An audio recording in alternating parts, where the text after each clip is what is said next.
Karnataka media news ನೊಂದವರ ಧ್ವನಿಗಾಗಿ, ಭ್ರಷ್ಟಾಚಾರದ ವಿರುದ್ಧವಾಗಿ ಸದಾ ಸಿದ್ಧ 24x7.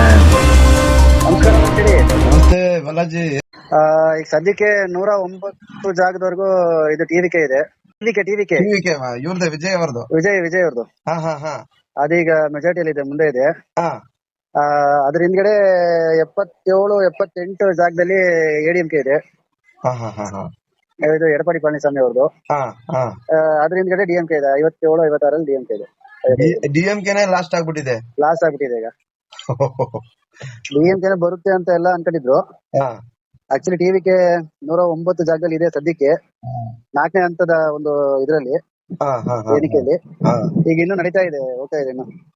ಅಂದ್ರೆ 118 ಜಾಗದಲ್ಲಿ ಬಂದ್ರೆ 118 ಬಂತು ಅಂದ್ರೆ ಮೆಜಾರಿಟಿ ಸಿಎಂ ಆಗೋ ಪೊಸಿಷನ್ ಇದೆ ವಿಜಯ್. ಈಗ ಹಾಲಿ ಎಷ್ಟಿದೆ? 109 ಇದೆ. 109 ಇದೆ. 18 ಬರ್ಬೇಕು. 18 ಬರ್ಬೇಕು. ಅಂದ್ರೆ 18 ಬಂದ್ರೇನೆ ಸಿಎಂ ಆಗೋ ಒಂದು ಪೊಸಿಷನ್ ಇರುತ್ತೆ. ಏನಾಗುತ್ತೋ ನೋಡ್ಬೇಕು. ಇನ್ನೊಂದು 1 ಗಂಟೆ 1.5 ಗಂಟೆ ಬಂದ್ಬಿಡುತ್ತೆ ರಿಸಲ್ಟ್ ಬಂದ್ಬಿಡುತ್ತೆ ಅಷ್ಟೇ. ಮಧ್ಯಾಹ್ನದೊಳಗೆ ರಿಸಲ್ಟ್ ಗೊತ್ತಾಗುತ್ತೆ. ಆದ್ರೆ ಚೆನ್ನಾಗ್ ವೋಟಿಂಗ್ ಆಗಿದ್ಯಾ ವಿಜಯ್ ಅವ್ರ ಕಡೆ? ಸಿಕ್ಕಾಪಟ್ಟೆ ಅಲ್ಲ. ಅಂದ್ರೆ ಇದು ಫಸ್ಟ್ ಬಂದಿರೋ ಒಂದ್ ಪಕ್ಷ. ಈ ಪಕ್ಷಕ್ಕೆ ಇಷ್ಟೊಂದು ಬೆಂಬಲ ಇರುತ್ತೆ ಅಂತ ಯಾರಿಗೂ ಗೊತ್ತಿಲ್ಲಲ್ಲ.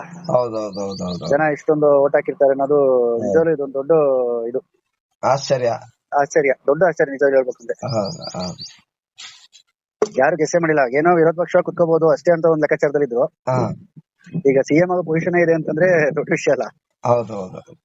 ಆತರ ಇಲ್ಲ, ಎಲ್ಲಾ ನೋಡಿದಾಗ ಫೇಸ್ಬುಕ್ ಮತ್ತೆ ಪ್ರತಿಯೊಂದ್ರಲ್ಲೂ ಕೂಡ ಮಾಹಿತಿ ಬಂದಾಗ ಜಾಸ್ತಿ ವೋಟರ್ಸ್ ಅವ್ರಿಗೆ ಆಗಿದೆ ಅಂತ ಹೇಳಿ, ವೋಟ್ ಆಗಿದೆ ಅಂತ. ಹೌದು. ಈಗ ನಮ್ ತಮಿಳ್ನಾಡಲ್ಲೇ ಬಂದು ಲಾಸ್ಟ್ ಟೈಮ್ ಅಲ್ಲಿ ಇದ್ದಿದ್ದಕ್ಕೆ 70% ಅಲ್ಲಿ ಇದ್ದಿದ್ದ ವೋಟ್ ಪುಲ್ಲಿಂಗ್ ಈ ಸರಿ 89-90% ವರೆಗೂ ಆಗಿದೆ. ಅಂದ್ರೆ ಹೊರಗಡೆಯಿಂದ ಬಂದವರು, ಈಗ ಬೆಂಗಳೂರಲ್ಲಿ ಸೆಟ್ಲ್ ಆಗಿದ್ದವರು, ಹೊರದೇಶದಲ್ಲಿ ಸೆಟ್ಲ್ ಆಗಿದ್ದವರೆಲ್ಲ ಟಿವಿಕೆಗೆ ವೋಟ್ ಹಾಕ್ಲೇಬೇಕು ಅನ್ನೋದಕ್ಕೋಸ್ಕರನೇ ಬಂದಿರೋರು ಬಹಳ ಜನ ಇದ್ದಾರೆ. ಆ ವೋಟ್ ಎಲ್ಲ ಇವ್ರಿಗೆ ಸೇರಿದೆ ಅಲ್ವಾ. ಹಾಗಾಗಿ ಒಂದ್ ಚೇಂಜಸ್ ಬೇಕು ಅನ್ನೋದಕ್ಕೋಸ್ಕರ ಜನ ಹಾಕಿರೋದು. ನೋಡ್ಬೇಕು ಯಾವ ತರ ಅಂತ. ಅಂದ್ರೆ ಈಗ ಡಿಎಂಕೆ ಎಡಿಎಂಕೆ ಬಿಟ್ರೆ ಈ ತಮಿಳ್ನಾಡಲ್ಲಿ ಯಾವುದೇ ಪಕ್ಷ ಇರ್ಲಿಲ್ಲ ಇದುವರೆಗೂ. ಹೊಸ ಪಕ್ಷ ಅಂತ ಯಾವ್ದು ಇರ್ಲಿಲ್ಲ, ದೊಡ್ಡದಾಗೂ ಇರ್ಲಿಲ್ಲ ಯಾವ್ದು. ಈಗ ವಿಜಯ್ ಬಂದ್ಮೇಲೆ ಎಲ್ಲರೂ ವಿಜಯ್ ಗೊತ್ತಾಗ್ತಿದ್ದಾರೆ ಅಷ್ಟೇ. ಮೂರನೇ ದೊಡ್ಡ ಪಕ್ಷ ಆಗ್ತಾ ಇರೋದು ಆತರ. ನೋಡೋಣ, ಇನ್ನೊಂದು ಮಧ್ಯಾಹ್ನದೊಳಗೆ ರಿಸಲ್ಟ್ ಬರುತ್ತೆ. ಅಂದ್ರೆ ಬಂದ್ರು ಸಮೇತ ಇನ್ನ ಅವ್ರಿಗೆ ಇನ್ನೆಷ್ಟು ಅಲ್ಲಿಗೆ ಇನ್ನೊಂದು 9 ಬರೋದಷ್ಟೇ. 9 ಜಾಗ ಬಂತು ಅಂದ್ರೆ ಅಲ್ಲಿಗೆ ಇವರೇ ಸಿಎಂ. 9 ಜಾಗಕ್ಕೆ ಈಗ ವೈಟಿಂಗ್. ನೋಡೋಣ, ನಾನು ರಿಸಲ್ಟ್ ಬಂದ್ಮೇಲೆ ನಿಮಗೆ ಕಾಲ್ ಮಾಡ್ತೀನಿ. ಓಕೆ. ಓಕೆ.